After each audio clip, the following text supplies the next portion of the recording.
July 9, 2026 nang ipasakamay ng Tourism Infrastructure Enterprise Zone Authority o TIAZA ang tatlong tourist first aid booth sa Baguio City. 4.7 million pesos ang halaga ng bawat first aid booth. Ayon sa Baguio City website, ang naturang pasilidad mayroong mga kagamitan gaya ng Automated External Defibrillator o AED, first aid kits, stretcher, maging CCTV camera. Patatakbuhin din ito gamit ang mga solar panels.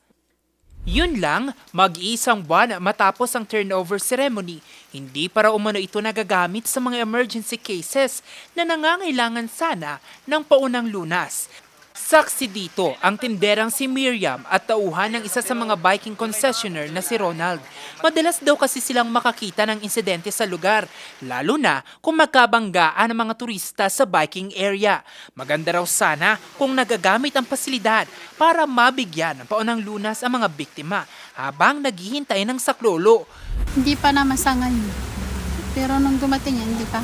Nandyan lang, mas malapit. Kasi hindi pa nagagamit yan eh. Kahit isa di pa nagamit. Pagkadismaya rin ang daramdaman ng isang netizen matapos hindi magamit ang tourist first aid booth. Kwento niya na aksidente ang kanyang pamangkin habang naglalaro sa children's park. Nagdugo raw ang ilong nito, kaya naman dali-dali silang pumunta sa first aid booth para sana mabigyan ng paunang lunas ang pamangkin. Yun lang, nang tanungin ng security guard, sinabi nitong ang first aid booth para lang daw sa mga stroke patient. Wala rin daw first aid kit. Ang hinaing na ito, personal naming inilapit sa tanggapan ni Attorney Renan Diwas ng City Environment and Parks Management Office. Mula City Hall, kasamang kanyang staff, personal naming binisita ang first aid booth. Dapat ang training ng mga personnel natin ay face to face. Pero baba, ayan. Binuksan din ang naturang pasilidad.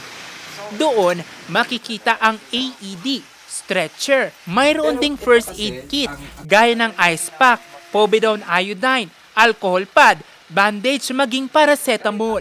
Meron tayong ice pack, meron din tayong gauze pad, kung ito yung mga iniisip ng mga tao. Yun lang, bagamat halos kompleto ang gamit pang first aid, aminado ang City Environment and Parks Management Office o CEPMO na hindi pa fully operational ang pasilidad. At ang nangyari noong July 9, ceremonial turnover pa lamang.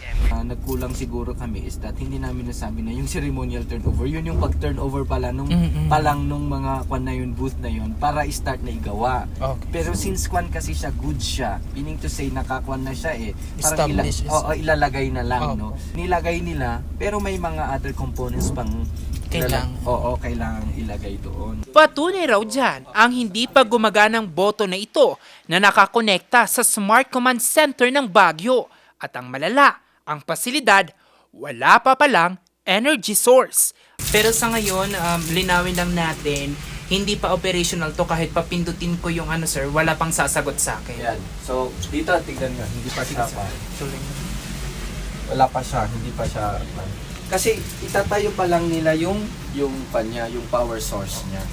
Marami pa raw deliverables ang TIAZA bago tuluyang maging operational ang pasilidad. We're not denying na kasi expectation is expectation. Yes, sir. And those are valid expectations naman ng mga tao. We hear that, no? Pinapakinggan namin kung ano yung mga sinasabi ng tao. And definitely ang improvement naman ng mga ganito, hindi siya perfect agad-agad, no? That's why nasa sa amin din na nandito sa government kung paano ito mas maging effective. Sa ngayon, nakikipag-ugnayan ng CEPMO sa kontraktor ng TIAZA upang maisaayos ng pasilidad at maging operational na ito.